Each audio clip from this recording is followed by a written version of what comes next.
তখন মারবে আর মারবে তো রোজ রোজ মারছে ওর মায়ের খেতে গেছে আঁচলকে ধরে টাইনে গুইন জ্বালিয়ে ও যখন নমাজ পড়বি না তোর পিঠ ফাটিয়ে দেবো তোর এবার ও ঝাঁটাল ওখানে একটা বাঁধন পড়েছিল তোর ও তুলে লেখা হয়ে গেছে चलबे संसार चलबे चलबे ना किरदार बद पे ये खुद ही गुस्से में आएगी सौहर दिखाए डंडा तो वो झाड़ू दिखाएगी किरदार बद पे ये खुद ही गुस्से में आएगी सौहर दिखाए डंडा तो वो झाड़ू दिखाएगी लोगों इसीलिए आज घर में बरकत नहीं रही फातिमा सी अब कोई औरत नहीं रही আমার বন্ধুরা আপনাকে বলছিলাম তাহলে দুটাই এক রকম হতে হবে চাকা যেমন দুটা বরাবর হলে চলবে গাড়ি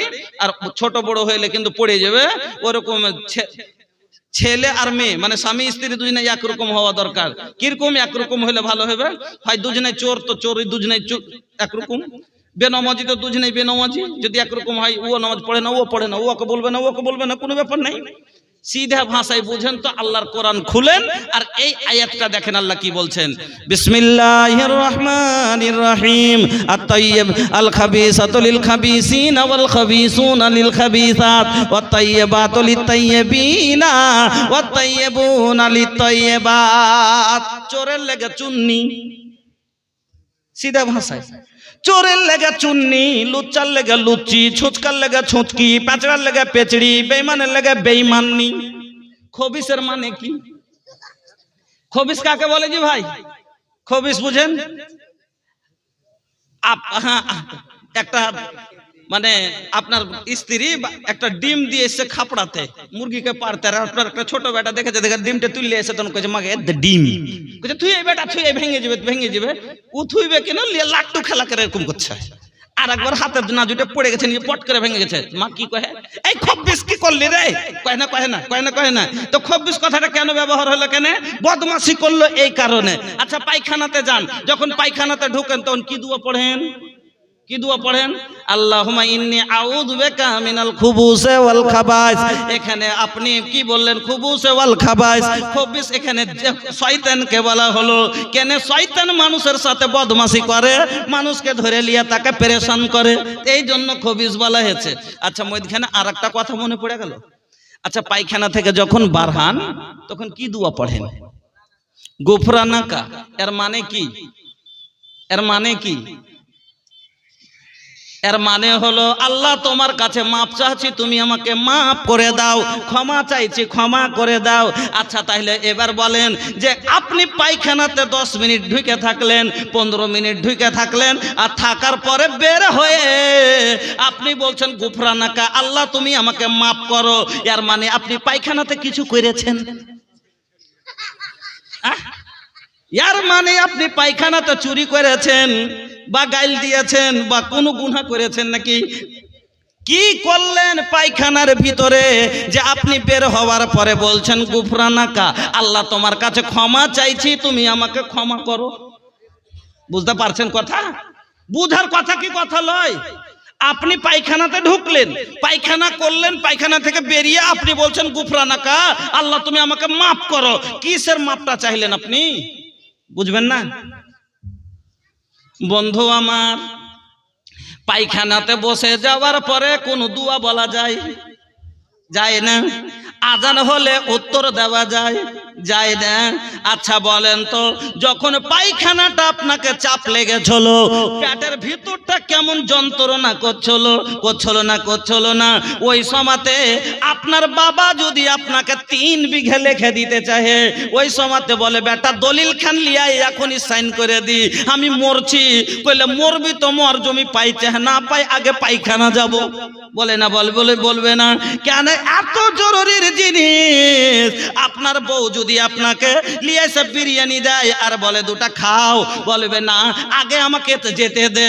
এত দরকার পড়ে যায়, এত পেটের ভিতরে অশান্তি হয়, এমন মনে অশান্তি হয় বন্ধু আমার। তাহলে যখনই আপনি বাথরুমে গেলেন, পায়খানায় গেলেন, এবার বসে সব আমার কষ্ট, আপনার কষ্ট আল্লাহ নিকাশি করে দিলেন, সব যন্ত্রণা নিচে দিয়ে বেরিয়ে গেল, শান্তি হয়ে গেলেন। আচ্ছা, তাহলে খুশি হলে আপনাকে আলহামদুলিল্লাহ বলা দরকার কিনা?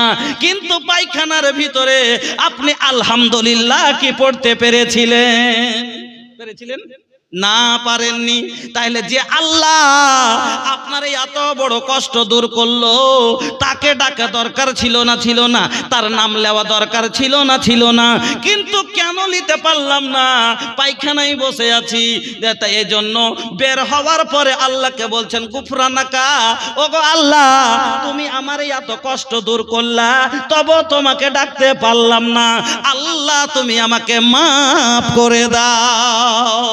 দ্বিতীয় কথা হলো, আল্লাহর রাসূল বলছেন লা ইয়াজালু লিসানাকা রাতবাম বিযিকরিল্লাহ, তোমার ঠোঁট দুটো যেন সব সময় আল্লাহর জিকিরে লড়তে থাকে, তার হয়ে থাকে, ভিজে থাকে, সব সময় ঠোঁট দুটো যাতে হিলতে থাকে, যাতে আল্লাহর জিকির থেকে কোনো সময় তোমার মুখ যেন খালি না থাকে। এবার বলুন, পায়খানায় 15 মিনিট যখন থাকি, ওই সময়তে আমরা জিকির করতে পারলাম না। আল্লাহর দেওয়া চোখে দেখি, আল্লাহর দেওয়া শ্বাস লিছি, 1 মিনিটের জন্য শ্বাস যদি বন্ধ হয়ে যায় আমি মরে যাব। কিন্তু তারপরও আপনার আল্লাহকে আমি মোটামুটি 15 মিনিটে আমি মোটামুটি 600 বার শ্বাস নিলাম, কিন্তু আল্লাহকে একবারও ডাকতে পারলাম না। এই জন্য বলে গুফরানাকা, আল্লাহ তুমি, তোমাকে এত দুখানি সময় আমি ভুলে থাকলাম, আল্লাহ তুমি আমাকে ক্ষমা করে দাও। আমার বন্ধুরা, আমার ভাইজানেরা, তাহলে আমি আপনাকে বলতেছিলাম আল্লাহ রাব্বুল আলামিন বলেন আল খাবিসাতু লিল খাবিসিনা ওয়াল খাবিসুনা লিল খাবিসাত। একটা খবিস ছেলে, একটা বদকার ছেলের জন্য বদকার মেয়ে যদি হয়, তাহলে আর জীবন চলবে। ও বদকার, ওই মেয়েটা বেপরদা হয়ে তার খালাই তো ভাইকে নিয়ে বেরিয়ে বেড়াচ্ছে, আর ওই ছেলেটা তার চাচতো বহিনকে নিয়ে সিনেমা দেখা বেড়াচ্ছে। কেউ কাউকে বলতে পারবে? ওকে যদি কহে যাই তুই কি ছেলেকে তোর চাচতো ভাইয়ের সাথে সিনেমা দেখতে গেলি, তুই তোর কত ভালো, তুমি তো তোমার খালে তো ভাই বোনকে নিয়ে সেদিন গেছিলে, তো মুখ পাইবে না। এই জন্য দুজনাই একরকম হয়ে যায়। আল্লাহর কোরআনের আয়াতটা কত সুন্দর, একবার চিন্তা করেন। আল্লাহ বলছেন যে যদি যদি অভদ্র মেয়ে হয়, অভদ্র ছেলে হয়, সংসার চলে যাবে। কেন? এক অপরের সাথে কোনো মতলব দিক্কত নেই। ও চোর ও চুন্নি, ও বেনামাজি, সব জায়গাতে কোনো ব্যাপার নাই। কিন্তু ওই রকমই আল্লাহ বলছেন ওয়া তাইয়্যিবাতু লিত-তাইয়্যিবিনা ওয়া তাইয়্যিবুনা লিত-তাইয়্যিবাত। একটা পাক ছেলের জন্য একটা পাক মেয়ে লাগবে, ভদ্র ছেলের জন্য ভদ্র মেয়ে লাগবে, নামাজি ছেলের জন্য নামাজি মেয়ে লাগবে, নামাজি মেয়ের জন্য নামাজি ছেলে লাগবে। তাহলে এরা দুজনা একরকম হবে, আর এর সংসার সুখে চলবে, এর সংসার ভালোভাবে চলবে। কিন্তু দুটা যদি দুরকম হয়ে যায়, তাহলে গাড়ির চাকা যেমন দুটা দুরকম হলে ওই গাড়ি ভালোভাবে চলবে না, এরও সংসার ওই রকম চলবে না। এবার আগে চলেন। তাহলে ছেলে মেয়ে দুজনাই একরকম হলে ভালো চলবে। এবার একটা ছেলের হাতে টাকা হয়েছে, কথা বুঝবেন, পকেটে টাকা হয়েছে, তো বন্ধুদের সামনে বলছে, চাচতো ভাইয়ের সামনে, যে একটা গাড়ি লিব। কোন গাড়ি লিব? হ্যাঁ, কাজ করে একটা গেলেমার লিয়ে। এখন গেলেমারি খুব ভালোই চলছে, তো কোথায় লিও না, তো কাটিহার অমুক শোরুমে চলে যা, কোলাসি ওই শোরুমে যা, খুব ভালো ভালো গাড়ি, কালারও খুব ভালো, ম্যালেজও গাড়ি কালার ভালো, আর ডিজাইনও খুব পছন্দ, তো ওগুলো নিয়ে লেখান। এবার চলে গেছে লোকটা শোরুমে, গাড়ি কিনে লেছে, আর গাড়ি কিনার পরে গাড়িতে চড়ে চলে আসছে 60-এর 55-এর স্পিডে চালিয়ে চলে আসছে, 60-এর এভারেজে চালিয়ে আসছে। আর হঠাৎ করে রোডে একটা ছোট্ট ছাইলে 7-8 মাসের, এখানে হাঁটতে পারে না, হামকুড়া পাড়ে দিয়ে মাঝ রোডে, ও টিট টিট করলে টিটও বুঝে না, আর পাও নাই যে দৌড়িয়ে পালাইবে, এবার ও ব্রেক করছে, মেসের আলী নামি আল্লাহ 550 দিল। এহদান আল্লাহ তুমি করো হে কবুল, মাফ করে দাও আল্লাহ জীবনের ভুল, অন্ধকার কবরেতে দিও তুমি আলো। আবুল মাহাজনের ছেলে আল্লাহ 500 টাকা দান কবুল করে নাও তুমি রহমান, আপদ বিপদ আল্লাহ করিয়ে উদ্ধার পার করে দিও আল্লাহ পুলসেরাত মাঝার আমিন আল্লাহুম্মা আমিন। মেয়েদের সবাই চাদর দিয়ে পাঠান, ওনারা তো আসতে পারবেন না, ওদিকে কালেকশনগুলো নিয়ে আসবে আর আমি ইনশাআল্লাহ দোয়া করে দিব। বাকি আপনাদেরকে বলবো ভাই এখানে औरतों के पंडाल में जिन बच्चियों को पैसा उठाने की जिम्मेदारी दी गई है, वो लोग जहाँ पर भी है औरतों को पंडाल में गमछा या तौलिया लेकर पैसा उठाना शुरू कर दे। এবার ছেলেটা গাড়িটাকে ব্রেক করছে, যে ওই ছেলে বাচ্চাটা না হলে চেপে যাবে নাকি, ওকে ব্রেক করতে হবে। কিন্তু যখন ব্রেক মেরেছে হ্যান্ডসমতে ব্রেক কাজ করলো না, ব্রেক কাজ করলো না। আচ্ছা অ্যাক্সিডেন্ট হবে না হবে না? হবে। কেন হলো? এই জন্য হলো যে ব্রেক নিজের কাজ করলো না। ব্রেকটা লাগা কেন হয়েছে গাড়িতে? এই জন্য যে দরকার যখন পড়ে যাবে, এমার্জেন্সি চলে আসবে, তখন গাড়িকে ব্রেক করবে, গাড়িকে রুকে দিবে, এই জন্যই তাকে লাগা হয়েছে। কিন্তু ব্রেক নিজের কাজ করলো না, যার কারণে অ্যাক্সিডেন্ট হলো। ও মা জননী, আর এ সংসারে ঝগড়া কেন হয়? সংসারে তালাক কেন হয়? সংসারে বিচার কেন হয়? আল্লাহ রাব্বুল আলামিন মেয়েদেরকে কেন যে কাজের জন্য তৈরি করেছেন, ওই কাজ যখন না করে তখন ব্রেক আমার গাড়ি আর আমি ব্রেক মারবো আর লাগবে না। ওই রকমই আমার স্ত্রী আর আমার কথা শুনবে না, তখন কি হবে? সংসার ভাঙবে না ভাঙবে না? অ্যাক্সিডেন্ট হবে না হবে না? আমার গাড়ি আমার হুকুমে গিয়ার চেঞ্জ হবে, আমার হুকুমে ব্রেক লাগবে, আমার হুকুমে চলবে। কিন্তু আমার গাড়ি নিজের মনে যদি চলতে লাগে, আমি গিয়ার চেঞ্জ করলাম 1 হয়ে গেল 4, তাহলে কিন্তু চলবে না।